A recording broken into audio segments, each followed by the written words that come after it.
उत्तर प्रदेश के संभल के शाही जामा मस्जिद के सामने बन रहे सत्यव्रत पुलिस चौकी को लेकर किए जा रहे तमाम दावे गलत निकले।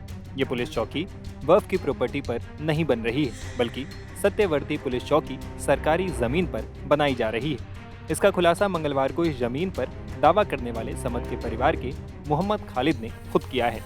उन्होंने इस जमीन पर किसी तरह के दावे को खारिज करते हुए एसपी दफ्तर में एक शपथ पत्र भी पुलिस को सौंपा है। मोहम्मद खालिद ने एसपी को शपथ पत्र देकर कहा कि मस्जिद के सामने बन रही चौकी की जमीन के बारे में जानकारी सामने आने पर हम अपना दावा छोड़ रहे हैं।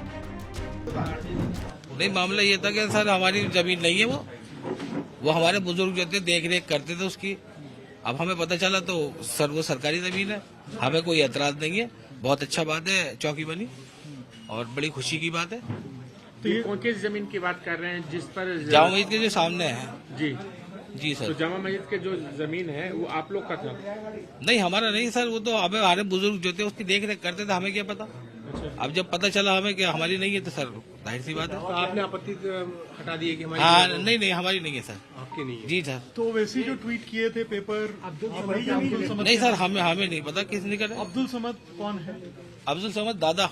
आपके दादा? नहीं, हमारे दादा नहीं, हमारे दादा के मतलब आपके हमारे खानदान के यहाँ। यानी कि अब्दुल समद का उस प्रॉपर्टी से कोई लेना देना नहीं है? नहीं, कोई नहीं सर, कोई भी लेना देना? कोई लेना नहीं। ठीक है, अभी इनसे बात कर लेंगे। वो जो आगे जगह पड़ी है उससे लेना देना नहीं है। शपथ पत्र सौंपे जाने पर संभल के एसपी कृष्ण कुमार विश्नोई ने कहा कि ये बहुत अच्छी बात है कि कोई व्यक्ति स्वयं सामने आकर अपनी बात बता रहे हैं।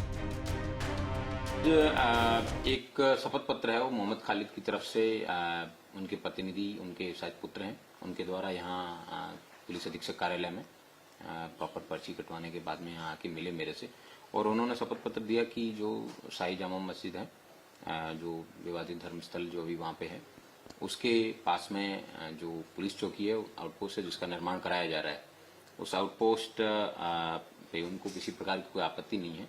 उनका परिवार खुश है इस बात से, और उनका बताना था कि उनके जो पूर्वज हैं उनके बताए के अनुसार वो वहाँ पे देखरेख का कार्य करते थे, लेकिन जब से उनको पता चला है कि वो एक सरकारी जमीन है, उनको चौकी बनाए जाने में किसी प्रकार की कोई आपत्ति नहीं है।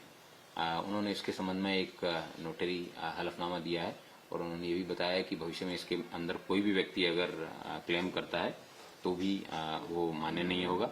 उन्होंने ये भी बताया कि ये वास्तव में ये जमीन है, सरकार की है, और इस पर पुलिस चौकी का निर्माण हो रहा है। मुझे और मेरे परिवार को खुशी है, और चौकी स्थापित होने से सभी वर्ग के व्यक्तियों को सुविधा उपलब्ध होगी। तो ये एक बहुत ही अच्छी बात है कि व्यक्ति स्वयं सामने आके अपनी बात बता रहे हैं। बता दें कि संभल की शाही जामा मस्जिद के सर्वे के दौरान भड़की हिंसा के बाद जिला प्रशासन के आदेश पर मस्जिद के सामने सत्यव्रत पुलिस चौकी का निर्माण हो रहा है, लेकिन इस चौकी की जमीन पर दावा किया जा रहा था कि ये पुलिस चौकी वक्फ की प्रॉपर्टी पर बनाई जा रही है। इसे लेकर सियासत भी जमकर हुई थी।